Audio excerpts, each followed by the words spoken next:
This is exercise 6.3a, question 8. The plane pi has the Cartesian equation x plus y plus 4z equals 9. The points A, with coordinates 3, 2, u, and B, with coordinates -22, -13, and v, lie on the plane pi. Part A asks us to find the values of u and v. Not tough, since A and B are both on the plane. That means if we substitute their coordinates into the equation of the plane, the equation should still be true. So that means we have 3 plus 2 plus 4u is equal to 9. And so that means that u is equal to 1. Similarly, we have -22 minus 13 plus 4v is equal to 9. And 9 plus 13 is 22, plus 22 makes 44, so that would mean that v is equal to 11. For part B, we're told that the point C has coordinates -4, 139, and it asks us to find the coordinates of the point F, which is the foot of the perpendicular from C to the plane. So here's our plane. And then here's the point C, with coordinates -4, 139. Okay, and then C plus some multiple of the normal vector will get us to the point F. So let's say this is k times n, where n is a normal vector of the plane. So that gets us to the point F. So that means that OF is equal to OC plus CF. And CF is equal to k times the normal vector. So the normal vector of this plane, or one of the normal vectors of this plane, is 1, 1, 4.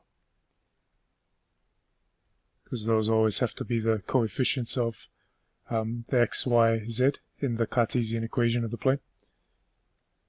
And so we have that OF is equal to OC, which is -4, 139, plus k times 114.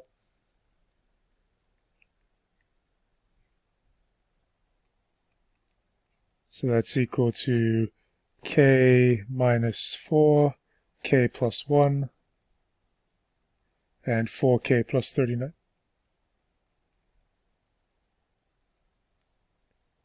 Now we can find the coordinates, well, we can find the value of k, because the point F is inside the plane, which means it makes x plus y plus 4z equals 9. It makes that equation true. So subbing in those values, we have k minus 4 plus k plus 1 plus 4 times 4k is 16k plus 4 times 39. 4 times 40 is 160, so 4 times 39 must be 156, and that's equal to 9. Alright, moving all the constant terms to the other side, we have -144, and then leaving all the k's on this side, we have k plus 16k makes 18k. From there, we get that k is equal to -144 divided by 18, which is equal to -8. And so the coordinates of f are the same as the coordinates of the vector OF, with k equal to -8. So that means that f is equal to -8 minus 4 is -12, -8 plus 1 is -7, and -32 plus 39 makes +7. Alright, so moving on to part C. It says, show that A, F, and B are collinear. So let's just write out what A... Okay, so A is the point 3, 2, and we found that U was 1. So 3, 2, 1. B is the point negative 22, negative 13, and 11.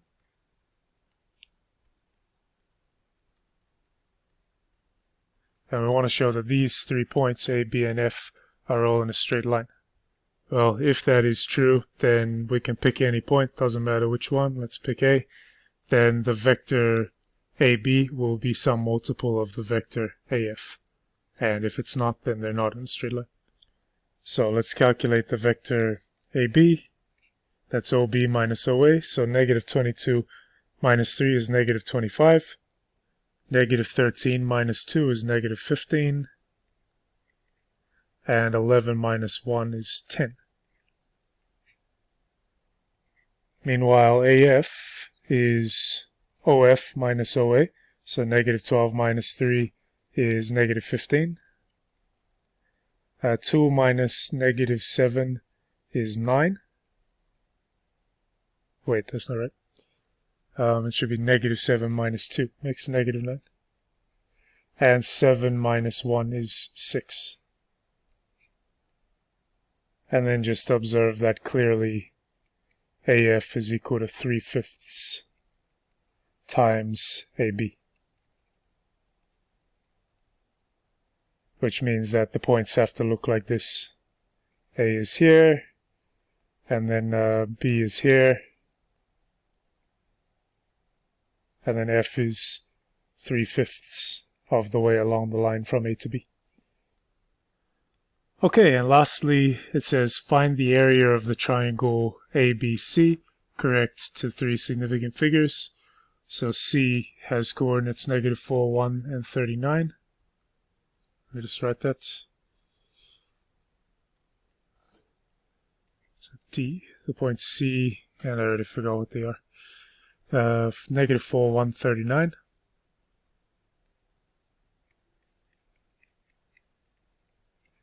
And I'll just write out A and B again. So 3, 2, 1. And negative 22, negative 13, 11. Alright, let's draw a picture.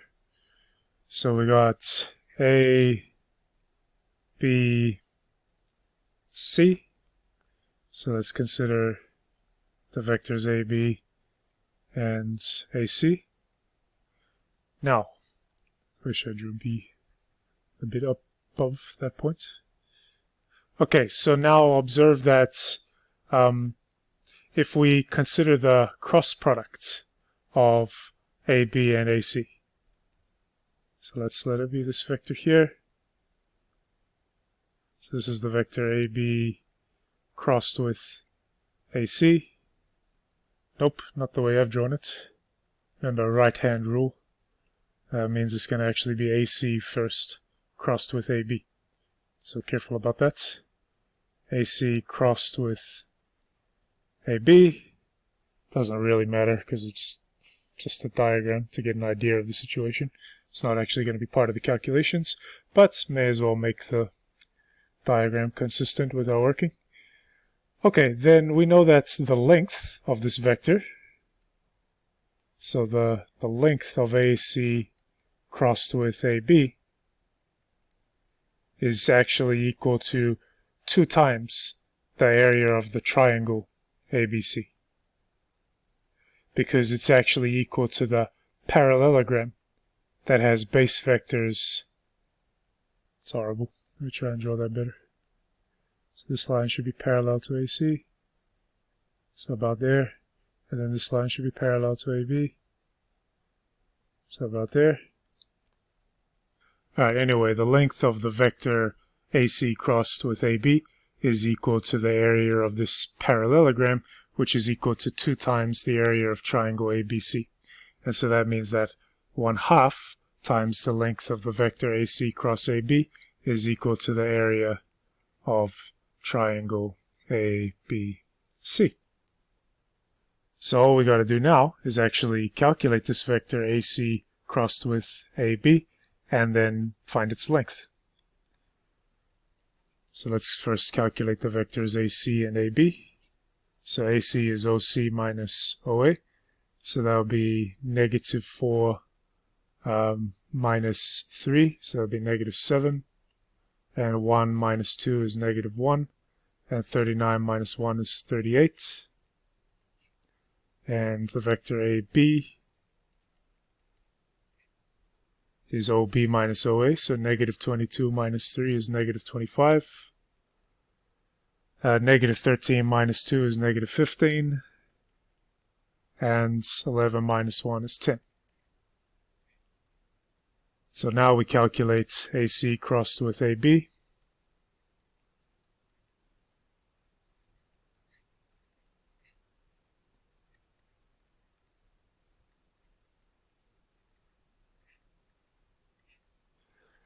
So we get negative 10 minus negative 15 times 38.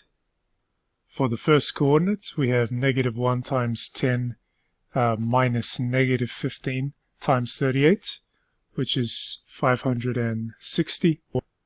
For the second coordinate, we have minus 25 times 38 minus negative 7 times 10, which is negative 880. And for the third coordinate, it is 7 times 15 minus 25, which is 80. And observe that we can factor out 80 from this. So this is 80, and then 8 times 7 is 56. So 80 times 7 is 560. And then negative 11. And then 1. Okay, and we have that the area of triangle ABC is equal to 1/2 of the length of the cross product of AC and AB.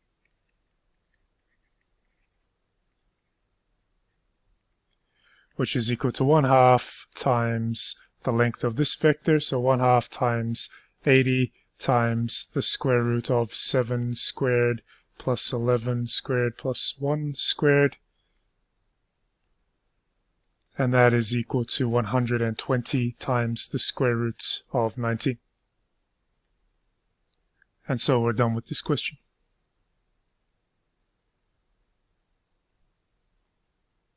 Oh, actually not quite. I guess we were supposed to write it correct to 3 significant figures, whereas I wrote it in exact form. Not a problem. 120 times the square root of 19 is 523.067 ... So to 3 significant figures, that is 523. And so now we are done for real this time.